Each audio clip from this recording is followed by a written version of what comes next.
Assalamualaikum warahmatullahi wabarakatuh. Sobat Pelkes dimanapun Anda berada, pada hari ini kita sudah bersama dengan Bapak Anak Agung Ngurah Kusumajaya dari Balai Besar Karantina Kesehatan Denpasar. Nah, beliau baru saja selesai mengikuti pelatihan prestasi, pelatihan refleksi dan aktualisasi integritas di Bapelkes Semarang. Nah, selamat pagi Pak Agung. Selamat pagi. Pak Agung, jadi kan baru saja selesai menyelesaikan pelatihan prestasi ya? Iya, benar Pak. Ya, sebelumnya selamat ya Pak Agung ya. Sudah kasih. Mendapatkan juara 1 ya Pak ya. Ya Pak Agung, sebelumnya sebelum Bapak ikut pelatihan prestasi, kira-kira latar belakang Bapak seperti apa dan bagaimana ceritanya Bapak bisa terpanggil untuk ikut pelatihan prestasi ini? Ya. Baik, terima kasih Pak Arif, ya juga terima kasih Bapelkes Semarang ya yang sudah memfasilitasi pelatihan duta prestasi ya. Jadi untuk latar belakang saya Anak Agung Ngurah Kusumajaya ya, dulu tahun 2014 sebelumnya ya sebagai Direktur Politeknik Kesehatan Denpasar sampai 2018 lanjut lagi sampai 2022. Nah, selanjutnya dipercaya oleh Pak Menteri Kesehatan sebagai Kepala Balai Besar Kekarantinaan Kesehatan. Nah, jadi tentunya terkait dengan pelatihan duta prestasi ini saya rasa pelatihan yang sangat penting ya bagi seluruh kepala satker, para pimpinan ya, karena bagaimanapun juga kita selaku masyarakat Indonesia, apalagi pimpinan di pemerintah memang harus bertanggung jawab ya untuk membantu negara kita menegakkan integritas lah di dalam melaksanakan tugas-tugasnya. Jadi kita atau saya salah satu terpilih dari 51 balai kekarantinaan kesehatan yang ada, itu terpilih total sebenarnya 37 kepala ya. Jadi kesempatan ini memang sekali lagi saya sampaikan menjadi sangat penting ya, sangat urgent, apalagi kita terus menggaungkan ya bagaimana membentuk atau mewujudkan ya instansi pemerintah yang berintegritas. Jadi dengan melakukan pelatihan refleksi aktualisasi integritas ini atau prestasi ya, kita selanjutnya tentunya diharapkan untuk terus bekerja bersama untuk menguatkan bangsa ini melalui bagaimana integritas melaksanakan program-program pemerintah nantinya ya. Luar biasa ya tadi ceritanya Pak Agung, bahwa untuk menjadi seorang peserta duta prestasi perlu begitu panjang prosesnya dan perlu dipilih dari banyak kepala-kepala yang lain. Nah, kira-kira Pak Agung, motivasi internalnya kira-kira selama mengikuti pelatihan prestasi ini apa Pak Agung? Ya, jadi saya rasa kita sepakat bahwa kehidupan atau ya kita terlahir mungkin sudah ditakdirkan ya. Artinya dipercaya menjadi pimpinan itu bukan hal yang menjadi suatu kesombongan, tidak ya, tapi paling tidak ini justru kita menjadi memiliki tanggung jawab yang lebih ya untuk mempertanggungjawabkan semua kepercayaan itu, kemudian juga tentunya mempertanggungjawabkan tugas kehidupan kan begitu ya. Ya, salah satunya adalah kita namanya duta, mungkin saya tentunya ini adalah sebagai motivator, sebagai katalisator tentunya bagaimana kita untuk sama-sama mulai merangsang menggiatkan integritas di organisasi, kemudian kita diharapkan juga saling mendorong untuk memberikan solusi gitu ya, solusi untuk permasalahan-permasalahan integritas di organisasi kita, dan tentunya juga sebagai mediator bagaimana kita sebagai bisa ya menjadi panutan, menjadi memberikan pengalaman-pengalaman yang kita berikan ya. Sebenarnya intinya tentunya kita tidak bisa sendiri ya, sehingga walaupun diharapkan juga sebagai role model gitu ya, tentunya ini setiap orang pasti punya kontribusi yang positif ya untuk membangun negara ini, untuk memberikan integritas yang terbaik ya bagi pemerintah, bagi masyarakat kita. Nah, sehingga saya rasa dengan dorongan itu ya, saya rasa bukan motivasi sendiri ya. Saya rasa ini seharusnya setiap orang bisa memberikan kontribusi itu ya menunjukkan motivasinya secara bersama-sama mewujudkan integritas di setiap instansi pemerintah. Ya. Luar biasa Pak Agung ya. Jadi memang bukan sekedar unjuk pribadi ya, tetapi sebagai katalisator supaya nanti bersama-sama bisa mewujudkan lingkungan yang berintegritas. Ya. Ya Pak Agung, kalau kita bicara tentang fasilitas di Bapelkes Semarang, nah kira-kira selama Bapak mengikuti pelatihan prestasi ini, fasilitas di Bapelkes Semarang menurut Bapak seperti apa? Apakah sudah nyaman atau perlu ada yang kami perbaiki? Kira-kira seperti apa Pak? Iya, jadi ya pertama saya lihat di Bapelkes Semarang ini ya. Jadi ini gedungnya mewah sekali, ya.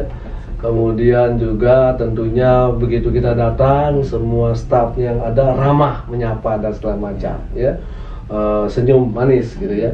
Jadi kalau dilihat dari fasilitas semua ini saya rasa sangat bagus sekali ya. Artinya sebagai representasi untuk mencetak atau melatih orang-orang atau kepala pimpinan begitu ya, ini sangat pas sekali ya. Tempatnya nyaman, kemudian tenang juga, walaupun di tengah kota kita merasakan tenang ya. Mungkin gedungnya tidak terlalu terganggu gitu ya.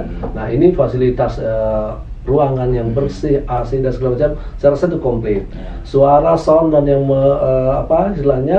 fasilitas lain, sarana prasarana, saya rasa ini sangat baik sekali dan terawat. Saya jadi ini sangat positif, sangat baik lah untuk mensukseskan ya kenyamanan kita dalam pelatihan.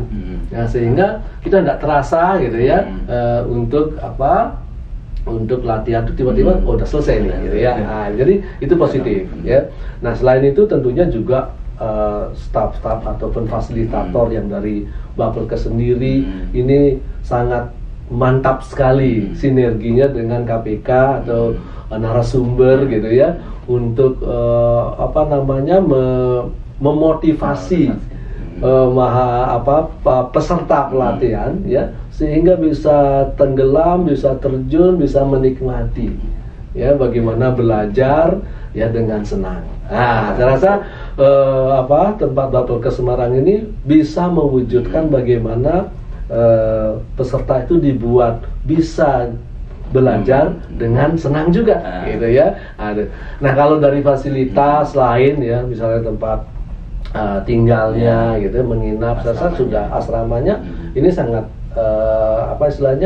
sangat bagus sekali, sangat nyaman sekali, ya. Saya rasa ya bagus lah, masih kamar mandinya bagus, semua bagus. Saya rasa itu sangat positif sekali ya. Kita tidak kita kerasan lah ya, kerasan sampai akhir pelatihan, nggak terasa tuh sampai 5 hari 6 hari ya, itu nggak terasa gitu. Jadi saya rasa good ya, very good ya, saya rasa ini kita kasih jempol ya 5 mungkin gitu ya. Jadi supaya ini terus dijaga dan ditingkatkan.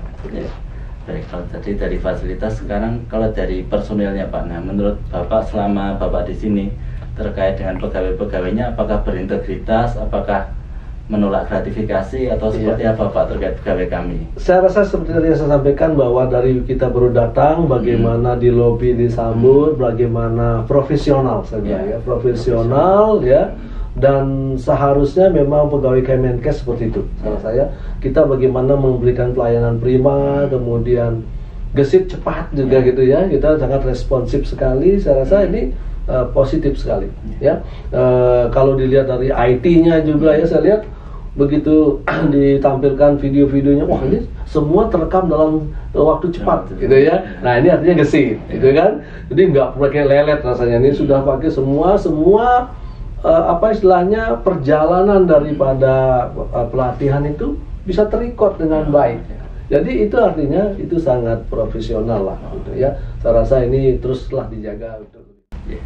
Baik ya, berarti kalau dari personelnya, kalau kita bicara dari budaya kerja Kemenkes ya, misalnya cara kerja efektif, pelayanan unggul, apakah menurut Bapak dari Bapelkes itu sudah sesuai dengan budaya kerjanya Kemenkes Pak? Ya, saya rasa budaya kerja baru Kemenkes sudah diadopsi oleh Bapelkes Semarang ya. Bagaimana untuk mungkin efektif eksekusi gitu ya, eksekusi yang efektif, kemudian pelayanan prima. Ini saya rasa ini sudah diwujudkan lah ya.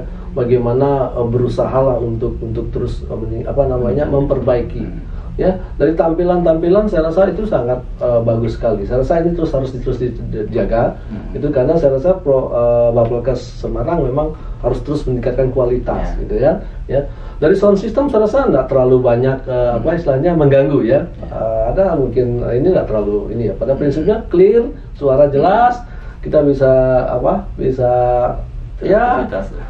fasilitas bisa nyaman lah, bisa kita dengarkan dengan baik lah semua narasumber dan lainnya gitu. Baik. Ya Pak, mungkin yang terakhir Pak, menurut Bapak apakah ada saran atau masukan baik terkait fasilitas atau terkait pegawai kami supaya kami bisa kedepannya terus menjadi lebih baik Pak? Iya, ya memang saya rasa mungkin kita sepakat juga, mungkin kalau memang lokasinya di depan ya, di dekat jalan ya, mungkin ini memang harus menjadi juga tempat green campus lah atau ya. Mungkin green campus corporate university lah ke depan ya, yang mungkin memang didesain ya ke depan saya rasa lebih indah gitu ya. Lebih memberikan nyaman, mungkin mungkin pimpinan juga akan merencanakan bagaimana penataan istilahnya ya, taman ini di indoor yang bisa lebih menyejukkan. Tapi ini sudah oke lah ya. Di depan juga halaman dan ini mungkin pohon-pohon kita akan masih tetap dijaga gitu ya, untuk lebih memberikan hijau, suasana yang lebih nyaman. Saya rasa itu melengkapi yang sudah baik sekali di sini saya rasa. Ya, terima kasih banyak Pak Agung atas saran-sarannya, nanti akan kami teruskan ya, semoga bisa menjadikan Bapelkes Semarang menjadi lebih baik lagi. Ya, demikian Sobat Pelkes podcast kami bersama dengan Pak Agung, Kepala Balai Besar Karantina Kesehatan Denpasar. Semoga bisa bermanfaat untuk Sobat Pelkes semua dan bisa memberikan motivasi dan inisiatif yang positif untuk kita semua. Terima kasih Pak. Salam sehat. Salam sehat.